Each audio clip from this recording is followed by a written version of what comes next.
So, what's up sa inyo mga Papi Brad? Yun, assalamualaikum sa inyo lahat.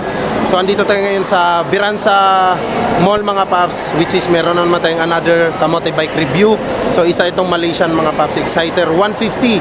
So, excited akong ma-bike review itong mga Paps kasi isa to sa mga solid na Malaysian concept na unit mga Paps pagdating dito sa Mindanao. So, hindi na natin papatagalin pa. Imumontage ko muna mga Paps para makita nyo na yung unit. So, let's go.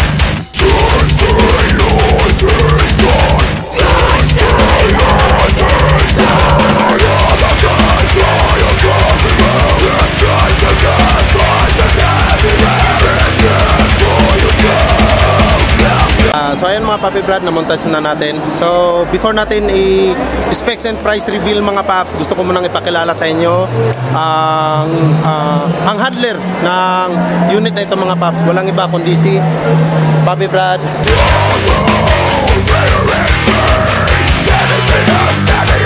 Charles mga Paps.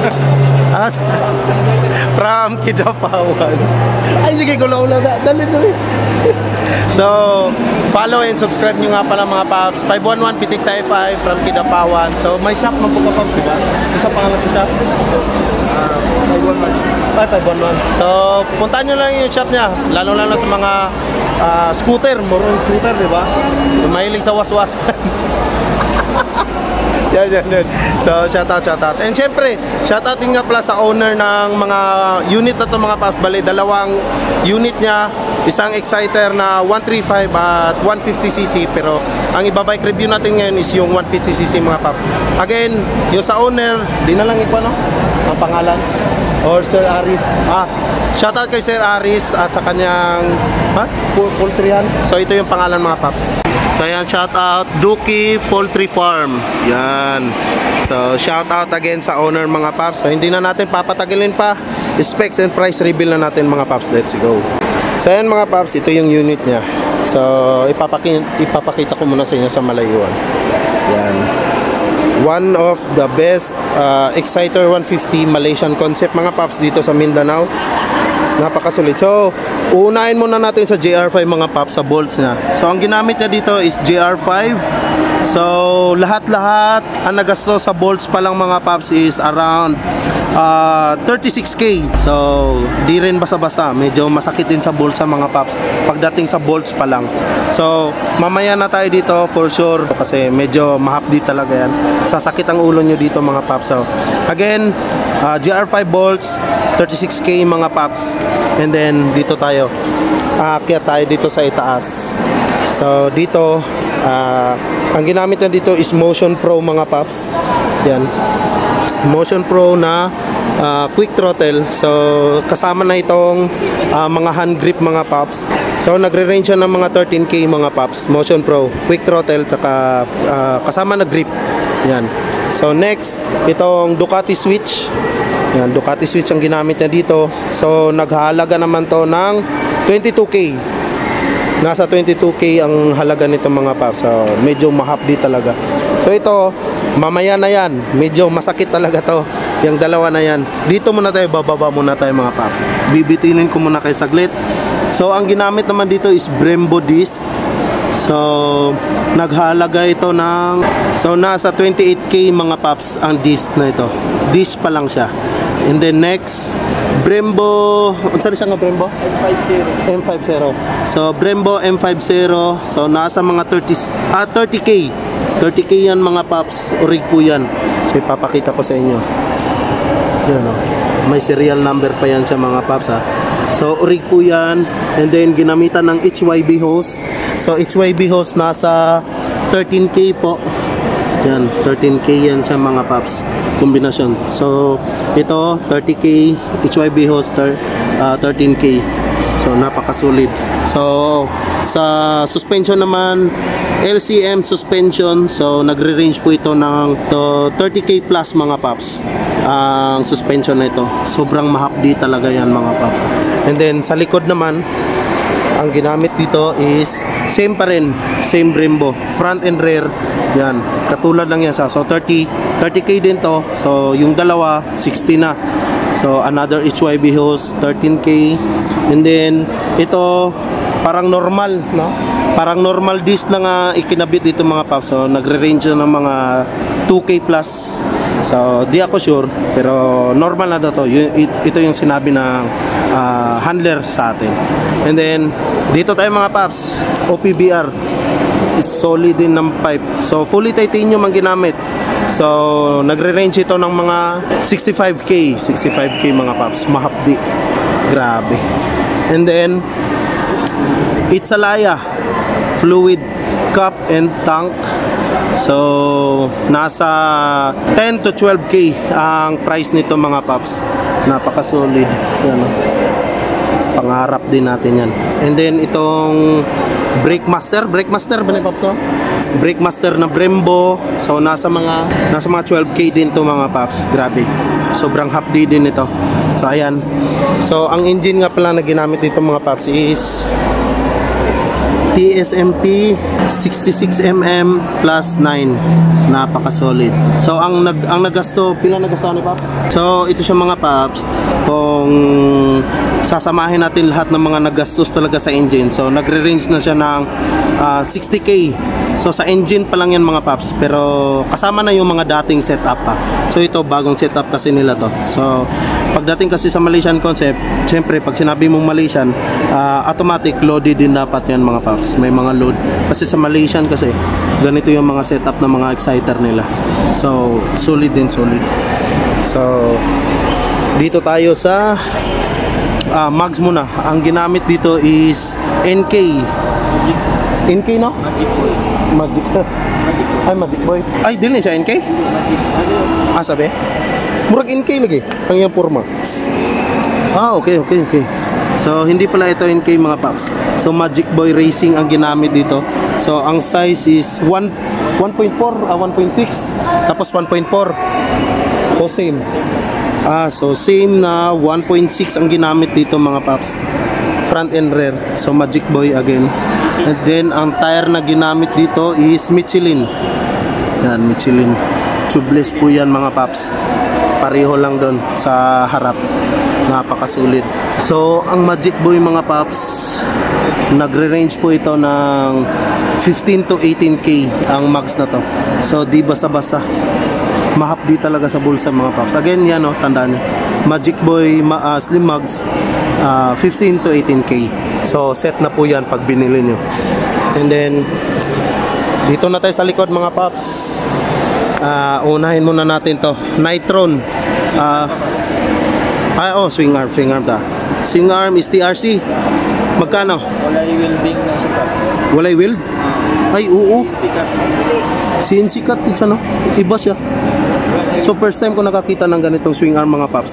Wala siyang wheel. Mostly kasi na nakikita natin is may mga wheel talaga. So ito CNC cut, TRC na brand is 18K. Grabe. Swing arm pa lang 18K. Hapdi. And then ito, Nitron tayo. Ang Nitron shock is nagre-range siya ng 65K mga paps. So shock pa lang yan. So masyashock ka talaga sa price. yan. Ay, shout out. And then dito tayo, aakyat tayo dito mga paps. Koken. So magkaiba po yan Koken ang main. Tapos Version 3 na. Version 3 na Koken. So pinalitan na po ng lever na Zeta. So itong set na to, itong dalawang to is nasa 36K na po. Tama? 36K na to siya mga paps. And then ito Brembo Rossi gold pin. Tapos Zeta na rin ang lever niya. So naghahalaga lang po siya ng 146k mga paps. Orig po yan. Yan o. Nandyan na po siya. Orig po yan mga papi brad. So again, Brembo Rossi, gold pin with matching Zeta, 146k mga paps. Wala pang tank, no? Walang tank.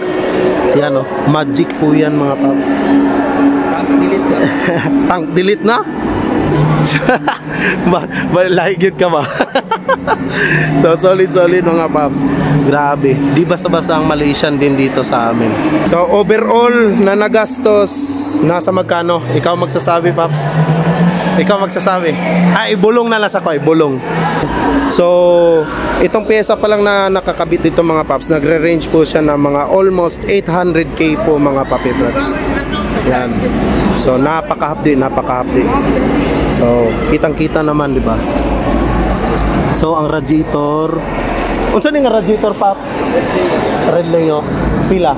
So ayan mga paps, Red Leo po ang ginamit na unsa ni siya? Radiator. So mura lang daw, 5,000 lang daw. Grabe, nilalang lang ang kay mga paps. And then ito pa, CNC throttle body. Yan po ang gamit niya. So ito mga paps, CNC throttle body, nagre-range siya ng 15k. Yan, solid power. So hindi natin siya pwedeng i-sound check. Bawal sound check rin, no? So andito kasi tayo ngayon sa loob ng mall mga paps. So again, shoutout nga pala sa mga papi brad natin na nanonood dito ngayon. Hoy, shoutout. So ayan mga paps, napaka-solid. One of the best Malaysian concept dito sa Mindanao. So tingnan nyo nga naman yung keychain niya. Yan. Lever lang ang malakas mga paps. Ang kinabit. At meron pa, before natin makalimutan, HYB.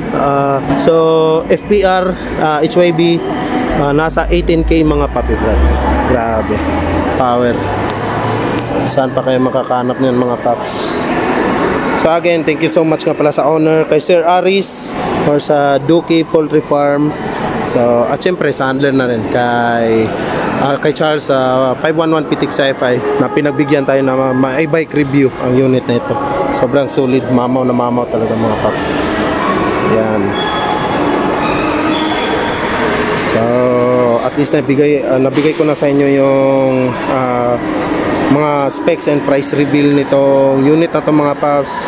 And I think hanggang dito na lang yung vlog natin. Ang pintura. Dali. Kinsa nag-paint ani? Kinsa Shoutout kay Moy Leris sa pagtira ng pintura. Tagasa? Magpit. So, shoutout sa nag-repaint nito. Magkano ang inabot? Nasa mga 12k. Grabe. Pati fiber? Grabe. Ayan mga paps, kitang-kita naman. Yung pagka-paint talaga, napakasulit. The best. Tignan nyo sa malayuan. So expensive. Ayan. So again, shoutout sa may-ari at kay Charles. Thank you so much sa pag-bike review nito. Para mga paps, kasi nakain gusto pati yung ito. Dri. Ay, si Lolo. Dri. Si Lolo. So, basing nakay gusto i-shoutout na. Shoutout sa mga tropa ko dyan sa Kabakan. So ayan mga paps, again thank you so much sa may-ari at kay Charles. So dito na lang yung vlog natin at least naka-bike review tayo ng isang mamaw na unit mga paps, which is Exciter 150 Malaysian concept. Napaka-solid, one of the most expensive na unit dito sa Mindanao. Solid yan. So peace out sa lahat, thank you so much.